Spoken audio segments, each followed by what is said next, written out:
Knicks last night. Very, very disappointing. Very disappointing. I mean, that's the word that stands out. You knew when they were down 2-0, in all likelihood, they were not coming back and winning the series.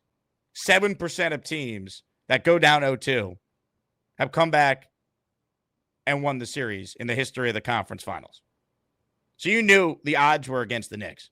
But after they played the way they did in that rally in game 3, you thought there was hope. But in reality, this is what's supposed to happen when you go down 0-2. You're hoping you could just get it back to the Garden for a game 5. The problem is, I don't know how you could feel good about this Knicks team right now. Last night, they were just thoroughly outplayed. To me, this game really was decided with how the Knicks closed the second quarter and how they started the third quarter. That, to me, was the turning point. The Pacers went on a 14-0 run from late in the second quarter to the start of that third quarter. They led by 12 early on in the third when Thibodeau finally called a timeout. That was the game. Last night, they had no answers defensively at all. Tyrese Halliburton, credit to him, he was sensational last night. I've questioned just what level of a player he is. He certainly has continued to improve, and last night he played like a superstar. You got to tip your cap. Indiana outscored the Knicks by 16 in the 37 minutes he was out there. The Indiana bench completely outscored the Knicks bench. They outscored him by 15. I thought there were some questionable lineup decisions. I don't know why Deuce McBride is only playing 15 minutes in a game that's almost like a must-win. The disappearing act for Mikal Bridges continues. I don't care what the final stat line tells me. He was bad last night and missed some critical shots in the fourth quarter when, for whatever reason, they had the offense running through him and not Jalen Brunson or Karl Anthony Towns. But the stretch at the end of the second quarter, compiled with just the overall sloppiness by the Knicks. And look, Indiana's deserving of credit. But when you turn the ball over 17 times, that's just sloppiness. That's not just Indiana defense. The mental mistakes the Knicks were making. A guy I love, who's been so good for this team, was awful last night. That's Josh Hart. Hart probably had his worst game as a Knick. I mean, it was brutal. Top to bottom. They got nothing from Hart. Bridges was terrible. Cat picking up dumb fouls continues to be a problem. They have no matchup for Karl Anthony Towns. Yet the Knicks go out there and they just make it hard on themselves. We know they're not a great defensive team. They got to play how they did for most of game 1 until they blew it. And it felt like that, to me, is what we're going to unfortunately be looking back on when it comes to this series. How they blew it in game 1. Because this could easily be 2-2 with 2 of 3 in your building and you feel okay about it. But that game 1 continues to loom large. And the Knicks have not played that well collectively since game 1 until the final 3 minutes. Indiana's been better since then. Let's call it for what it is. And it just feels like that's what we're going to be lamenting if the Knicks don't pull off this 3-1 comeback, which, by the way, has been done before. So I'm not doing the obituary on the season just yet. The Knicks are favorites to win tomorrow night. You win, you get it to game 6. At least put the pressure on Indiana, and you never know. You never know. These two teams have been very even for a lot of the series, but Indiana's been better. We know the Knicks have their warts. They're an imperfect team. They can overcome it a lot of times with just their talent and their grittiness. But Indiana, they have depth. Their pace, not pun intended here, but their pace is just tough to match when you're not hitting your shots. When the Knicks miss shots like they were last night, it leads to long rebounds. When you have long rebounds, then Indiana can take full advantage.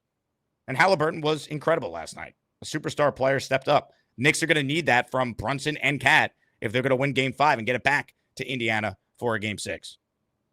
But it was just bad all around. It was just so disappointing. The way they ended the second quarter and how they started the third, just brutal. Just felt like Indiana wanted it more.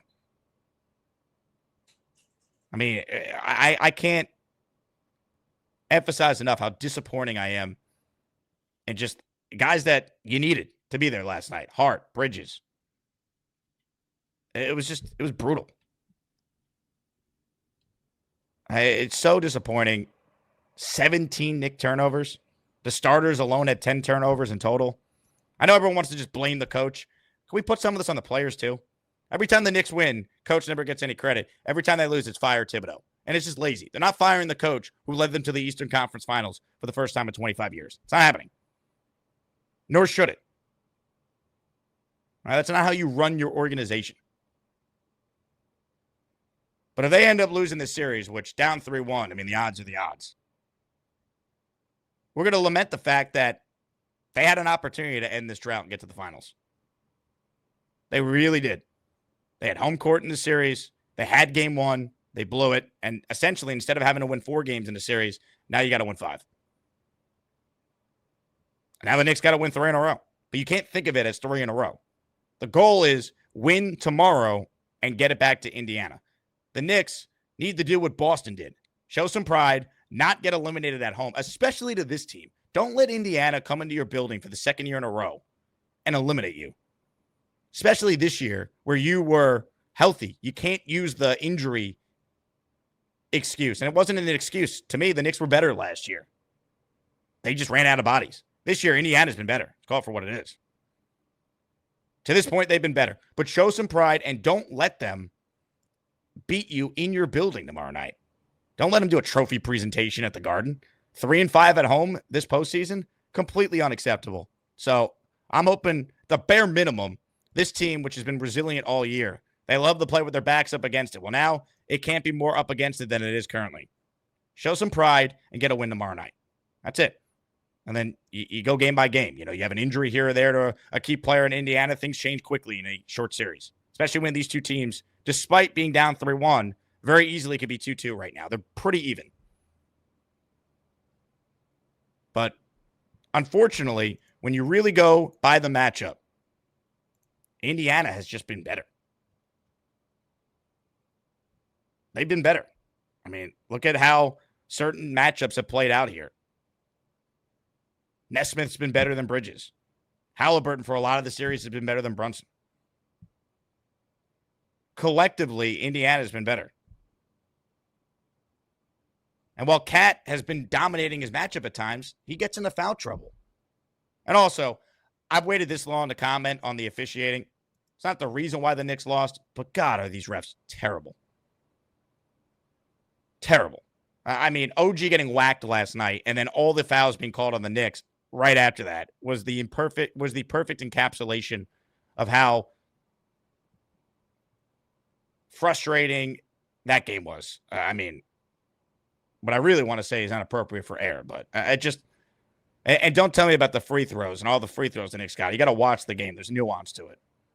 But it's just disappointing, man. You know, overall, you're in the conference finals for the first time in 25 years. This roster is still coming together. They need more. They need more. They need a guard like McConnell, for example, who can come in and score. They don't have that right now.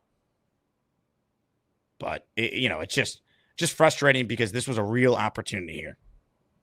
Real opportunity, and you feel like you blew it, and it all started with that Game 1 debacle. And that's what happens. As a Yankee fan, the Yankees, to me, lost the World Series, not in Game 5, but how they blew Game 1. And there's that ripple effect. And this kind of feels like what happened here with the Knicks, too. But we're not doing the funeral yet. Show some pride. Knicks are favorites tomorrow night. Get it back to Indiana, and you never know. When you have two superstars like Brunson and Cat, as we saw in Game 3, you got a chance. So they should have won Game 1, and they already won a game in Indiana. So they're down 3-1. Is it likely they're going to win the series? No. Am I throwing in the white flag? Not until they're done. We've seen 3-1 in the NBA playoffs before. It's happened. It's happened multiple times over the last 10 years. So it's not like this is like ancient history. So is it likely? No, but I'm not throwing away the season just yet. Overall, though, I mean, what else can you say? Just incredibly disappointing. And I thought more from this team. I understand they're not a great defensive team, but they can at times show you they can play defense. We saw that at the end of Game 3. But the Pacers get the ball, and they're in the front court in 1 or 2 seconds. They push the pace. They score. And then the Knicks, looks like they just ran out of gas last night. I mean, offensively, you score 121 points, you should win the game. I mean, to allow 130 points in a playoff game, it is hard to fathom. It really is.